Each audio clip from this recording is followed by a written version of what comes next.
All right, Ronnie, that's enough. My language, Ronnie. My language is English. We're gonna make more snowman in one day, man. There's a lot more involved. Rangers, those dudes are amazing. And I'd do anything to be down with their clique. You want a place to be in the illest clique? Have you heard what happened to little Bobb'e J Thompson? At 5, he commanded Showtime at the Apollo. By 8, he was stealing every scene in Hollywood blockbusters. This is a firm 200, right? Minus the V, you still owe me from last time. Hey, I paid you back. But Hollywood only loved him when he was small and cute. The moment puberty hit, the roles dried up, the money disappeared, and Bob was left with nothing but a stolen gun in his luggage at LAX. Boneheaded decisions. Like I was on for better or worse and during high school. Tyler Perry, I made a stupid decision, got in some trouble. The arrest shocked everyone, but the real tragedy is how we all watched a child star vanish, and nobody even cared enough to notice he was gone. So let's get into it. Long before Bobb'e J Thompson became a Hollywood fixture, he was born on February 28, 1996, in Kansas City, Missouri, into a family that recognized his extraordinary talent before he could even read. Details about his parents and family background remain largely private, though it's known he came from a large family and was raised in an environment that supported his creative ambitions from an impossibly young age. Kansas City, while not a traditional entertainment hub like Los Angeles or New York, had a vibrant art scene, and Bobb's family understood that his gifts required cultivation and opportunity beyond what their hometown could provide. At just 5 years old, in 2001, Bobb'e made his first major public appearance on Showtime at the Apollo, the legendary variety show that had launched countless black entertainers' careers. Standing on that historic stage, tiny and fearless, he performed a rap version of Bow Wow's hit song, That's My Name, with confidence and charisma that shocked the audience and judges.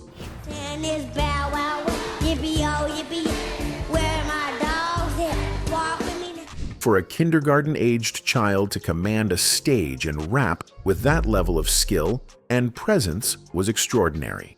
The performance went viral before viral was even a concept in the pre-YouTube era, circulating on entertainment news shows and catching the attention of Hollywood talent scouts who immediately recognized his marketability. The Apollo performance opened doors that most child actors spend years trying to access. By 2002, at age 6, Bobb'e had already landed his first television role, appearing as a guest star on the hit sitcom My Wife and Kids. The role was small but memorable, showcasing his natural comedic timing and ability to hold his own alongside seasoned actors like Damon Wayans. Throughout 2002 and 2003, Bobb'e began accumulating credits at a pace that would exhaust most adults. Guest appearances on multiple shows, auditions, callbacks, filming schedules that interfered with normal childhood activities like school and playtime.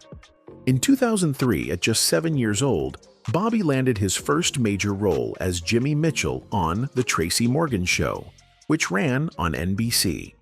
Playing the lead character's son, Bobb'e demonstrated remarkable comedic instincts that complemented Tracy Morgan's manic energy. You guys realize how much that thing costs? If money's the problem, why don't you just go to that machine on the side of the bank and get some more? The show only lasted 1 season, but it established Bob as more than just a cute kid actor. He was a genuine talent who could carry storylines and deliver punchlines with professional precision. The role earned him a Young Artist Award nomination for Best Performance in a TV series by a young actor aged 10 or younger, validating what industry insiders already knew. This kid was special. His film debut came in 2004 with My Baby's Daddy, where he played a pint-sized version of Tupac Shakur in a comedy about 3 friends dealing with unexpected fatherhood.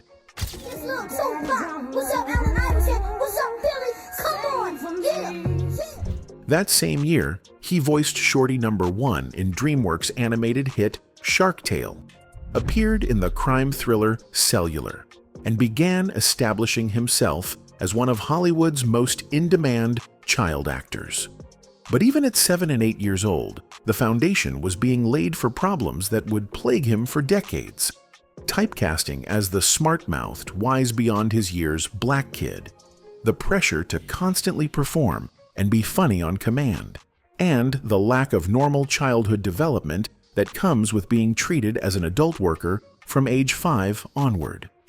By 2004, Bobb'e J Thompson was becoming a recognizable face to millions of American households through his recurring role as Stanley on Disney Channel's massively popular sitcom, That's So Raven.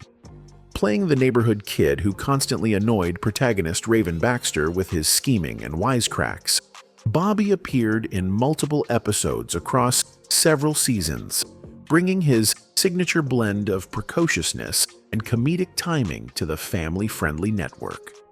Disney Channel in the mid-2000s was a launching pad for young stars, and being part of That's So Raven's universe, which also included the spin-off Corey in the House, where Bobb'e reprised his role, meant exposure to an audience of millions of children and preteens who would follow his career. The Disney work was steady and well-paying by child actor standards, but it also cemented the typecasting that would haunt Bob as he grew older. He was always the sassy kid, the one with the quick comeback, the mini-adult who existed primarily to deliver punchlines and react to the lead character's antics.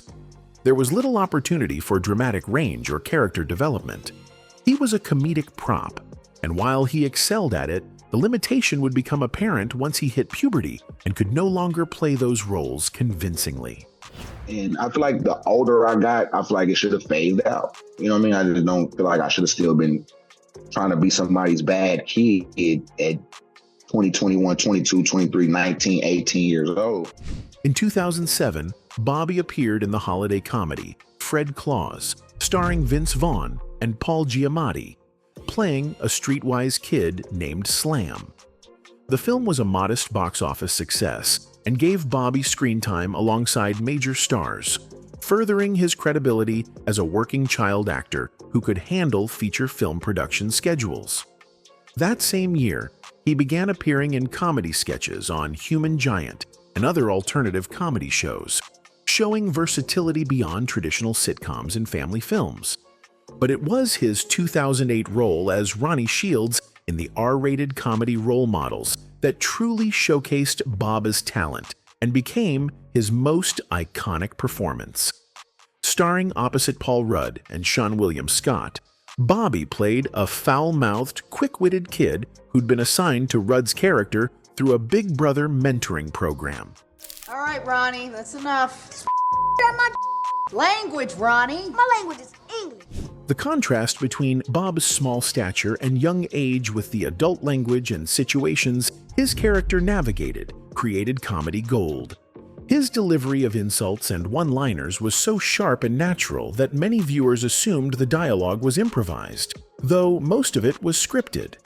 The film was a critical and commercial success, and Bob's performance was widely praised as one of the highlights. He essentially stole scenes from two of comedy's biggest names. Role Models should have launched Bobb'e into the next phase of his career, transitioning from child actor to teen actor with the kind of momentum that leads to leading roles and creative choices. But Hollywood has never been kind to child actors trying to age up, and it's particularly brutal to black child actors whose cuteness and precociousness have expiration dates. Hollywood don't give a damn about nobody but Hollywood. You know what I'm saying? When Hollywood can't benefit off of you anymore, Hollywood can't monetize off of you. As Bobb'e entered his teenage years, the calls started slowing down. He continued working, appearing in 30 Rock as Tracy Jr., the son of Tracy Morgan's character, doing voice work, taking supporting roles. But the trajectory had plateaued. By 13 or 14, he was no longer the adorable kid who could get away with adult humor, but he wasn't old enough or physically mature enough to play teenage roles convincingly either. He was stuck in an awkward in-between that the industry didn't know how to market. As Bobb'e J Thompson entered his teenage years, the brutal reality of Hollywood's treatment of former child stars became apparent. The phones that had rung constantly with audition requests throughout his childhood began to quiet. Casting directors who had once fought to book him were now telling his representatives that he'd aged out of the roles that made him famous but wasn't right for teen or young adult parts. His height, reported at around 4 feet 11 inches to 5 feet, depending on the source, became a factor in ways it hadn't been when he was a child. What had been cute precociousness when he was 8 now read as stunted development at 15, and Hollywood's ableism meant that roles became even more limited. I shouldn't be trying to play no 12-year-old or no, I get I'm small in stature, that's fine. But there are roles for adults that are small in stature. Like, you knock it out. The typecasting that had defined his early career now felt like a trap. Bobb'e had spent a decade playing variations of the same character, the smart-mouthed black kid who existed to deliver zingers and react to white protagonists. He'd never been given opportunities to show dramatic range, emotional depth, or vulnerability. Audiences and industry professionals only knew him as one thing, and that thing was no longer marketable once puberty hit. He later reflected on this period, noting that people had fallen in love with him as a child and then struggled to accept him as an adult performer. The industry's inability to see child actors as evolving artists rather than frozen commodities meant Bobb'e had to fight for relevance in his late teens and early 20s. In 2010, he appeared in the family comedy drama Snowmen, a more serious role that allowed him to show range beyond pure comedy. We're gonna make more snowman in one day, man. There's a lot more involved. The film, about kids trying to build the most snowmen to set a world record before one of them dies from cancer, gave Bob a chance to do emotional work and demonstrate that he was more than just comedic relief. But the film had limited theatrical release and didn't generate the kind of attention that could reinvent his career. The same year, he had a minor role in Knucklehead, a wrestling-themed comedy that came and went without much notice. By 2011, Bobb'e was taking whatever work he could get to stay relevant. Guest appearances on Tyler Perry's House of Pain and For Better or Worse, small roles in TV movies, anything that kept him visible and working. The desperation was palpable. He knew that if he disappeared from screens entirely, the industry would forget him, and coming back from obscurity was nearly impossible. He also began pursuing music more seriously, releasing tracks under the name King Bob, and positioning himself as a rapper who could also act, rather than an actor who rapped as a hobby. The pivot made sense. Hip-hop was more forgiving of unconventional physical appearances and valued authenticity and bars over traditional Hollywood leading man looks. In 2014, he starred in School Dance, a comedy written and directed by Nick Cannon that was essentially a throwback to raunchy 1980s teen sex comedies, but with a primarily black cast. Rangers, those dudes are amazing. And I'd do anything to be down with their clique. You want a place to be in the illest clique? The film featured crude humor, sexual content, and stereotypes that critics lambasted as offensive and regressive. For Bob, the role paid bills and kept him working, but it also reinforced the typecasting he'd been trying to escape. The film was poorly received and did little to advance his career. By his late teens and early 20s, the trajectory was clear. He was becoming another child star cautionary tale, struggling to find footing as an adult performer while the industry that had once celebrated him moved on to the next crop of precocious kids. Recognizing that his acting career had plateaued, Bobb'e J Thompson began investing more energy into music, his true passion according to multiple interviews. Operating under the stage name King Bob, he released an EP titled Fade to Rap in 2013, showcasing his lyrical abilities and trying to establish himself as a legitimate hip-hop artist, rather than just a former child actor dabbling in music. His rap style was bold, clever, and unapologetic. mirroring the confident persona he displayed in acting roles. He released tracks like Calling Me, Steppin', and Grenadine, building a small but loyal following who appreciated his hustle and respected his bars.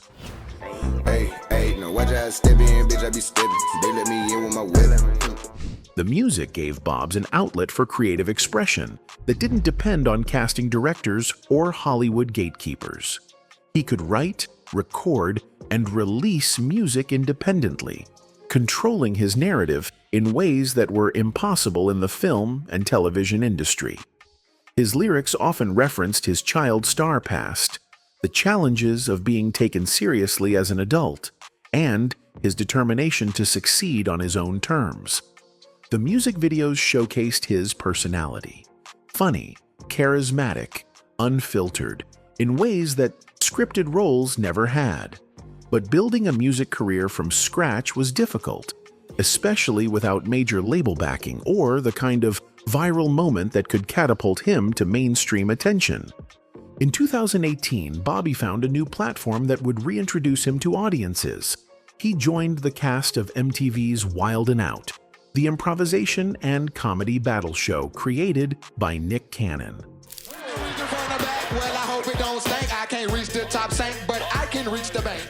Wild 'N Out was perfect for Bobb'e's skills: quick wit, fearless delivery, ability to roast and battle in freestyle format. The unscripted nature of the show played to his strengths in ways that traditional acting roles hadn't in years. He thrived in the environment, holding his own against veteran comedians and earning respect from his peers for his improvisational abilities. Younger audiences who had never seen role models or That's So Raven discovered him through Wild 'N Out clips that went viral on social media, giving him a second wave of relevance. The Wild 'N Out renaissance showed that Bob still had talent and marketability when given the right platform. He continued taking acting roles when they were offered, appearing in A Rich Christmas in 2021 and Miracles Across 125th Street, both smaller independent productions that didn't generate major attention but kept him working.